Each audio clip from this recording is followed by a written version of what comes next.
Baik, kita angkat kembali datangnya dari hamba Allah di Surabaya. Ingin bertanya Ustaz, bapak saya umurnya 60 tahun, ya Habib, sering sakit dan sering minta dipercepat meninggalnya serta sering ngeluh Habib tentang sakit kepala yang diteritanya.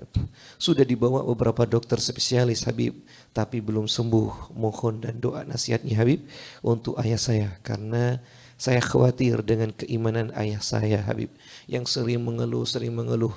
Ayah saya sebenarnya rajin ibadah, tetapi belakangan ini sering mengeluh dan minta meninggal lebih cepat. Ya Habib, mohon doanya.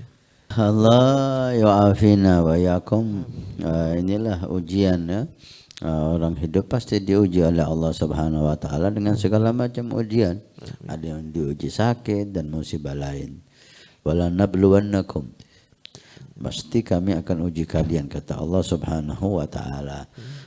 Tapi di ujian itu tidak ada yang membuat orang mukmin itu menderita sebetulnya kalau dia sadar. Karena mukmin itu diberi nikmat dia bersyukur, maka mendapat ridhonya Allah. Diberi penyakit, musibah dia sabar, dia mendapat ridhonya Allah. Itu Nabi mengatakan, ajibtu amr mukmin. Saya ini heran dengan urusan orang mukmin ini. Kulluhu khair. Semuanya kok baik. Dapat nikmat syukur baik. Dapat musibah sabar. Mengampuni dosa. Mengangkat derajat. Nah, mungkin dibuat kedekatan. Usahakan ayah anda semakin dekat dengan Allah Subhanahu wa taala. Karena kuncinya satu, dekat dengan Allah maka semuanya selesai. Orang yang jauh dari Allah dia akan gampang stres. Musibah dikit dia besarkan, apalagi musibah besar. Tapi orang yang dekat dengan Allah Subhanahu wa taala, musibah sebesar apapun dia bisa senyum. Musibah sehebat apapun dia bisa tahan. Karena hubungannya dengan Allah sangat kuat, maka semua selain yang mengganggu dia dengan Allah semuanya kecil.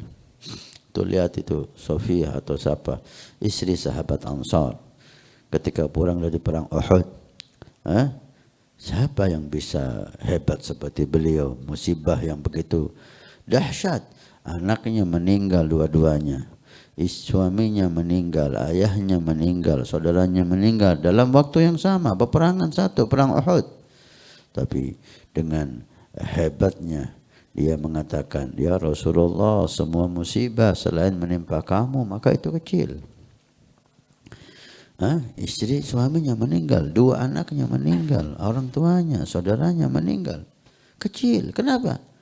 Karena dekat dengan Nabi Muhammad sallallahu alaihi wasallam. Maka usahakan orang tua anda dekat dengan Allah, dekat dengan Nabi sallallahu alaihi wasallam, sentuh keimanannya.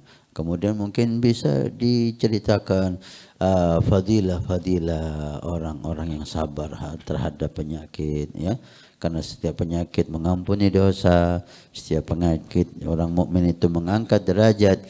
Bahkan ada riwayat ketika orang mukmin melihat derajat yang sangat tinggi yang Allah berikan kepada dia, dia tanya, ya Rabb, ini amal ibadah siapa ini? Ini bukan amal ibadah saya ini. Saya enggak semacam ini ya Allah.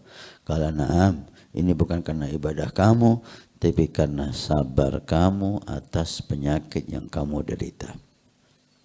Masya Allah, jadi ini karena sabar saya atas penyakit. Kalau iya, ya Allah, alangkah indahnya kalau saya mulai lahir sampai meninggal gak pernah sehat, sakit terus. Maka derajat saya akan semakin tinggi. Gak ada orang ingin sakit, ya. Tapi bagaimana sakit itu bisa mengampuni dosa, bisa mengangkat derajat. Nah, kemudian tentang keinginan meninggal. Ulama memperbolehkan keinginan meninggal dengan satu syarat, jika imannya yang dia khawatirkan. Imannya. Dia hidup di lingkungan kafir mungkin, atau di lingkungan yang jelek, yang dikhawatirkan dirinya akan terkena fitnah atas agamanya. Maka dia boleh meminta, bukan minta meninggal.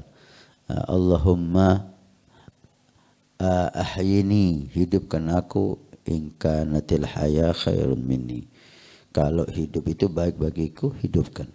Wa amitni in kanatil wafa khairun minni. Dan matikan saya jika mati itu lebih baik bagi saya. Jangan kita yang milih, biar Allah yang milih untuk kita. Kita berdoa, kalau hidup itu baik bagi saya, maka hidupkan saya dalam keselamatan. Tapi jika mati lebih baik, maka matikan saya. Ini yang boleh dalam keadaan takut atas fitnatul iman. Nah, Ustaz, kadang orang tua yang sudah sepuh itu Ustaz, yang sakit itu wataknya keras Ustaz. Itu gimana Ustaz cara?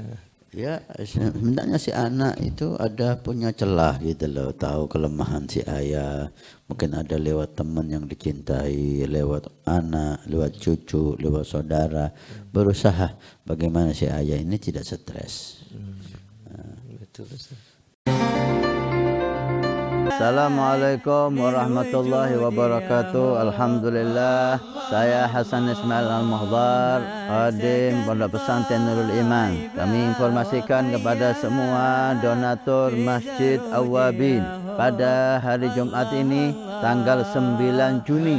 Alhamdulillah, kita melaporkan perkembangan Masjid Awwabin. Lantai pertama sudah kita lewati dan sudah selesai, tinggal finishing. Dan ini lantai yang kedua juga sudah selesai pengedekan, dan insya Allah sebentar lagi proses finishing. Dan ini kita naik lantai 3 atau lantai 2 masjid. Alhamdulillah sudah proses pengedekan. Setelah itu kita mulai finishing, mulai dari lantai dasar aula, masjid yang pertama dan lantai masjid yang kedua. Terima kasih banyak semua donatur, semua simpatisan, baik yang mengikuti bulanan setiap bulan 100.000 ataupun yang memberikan hartanya.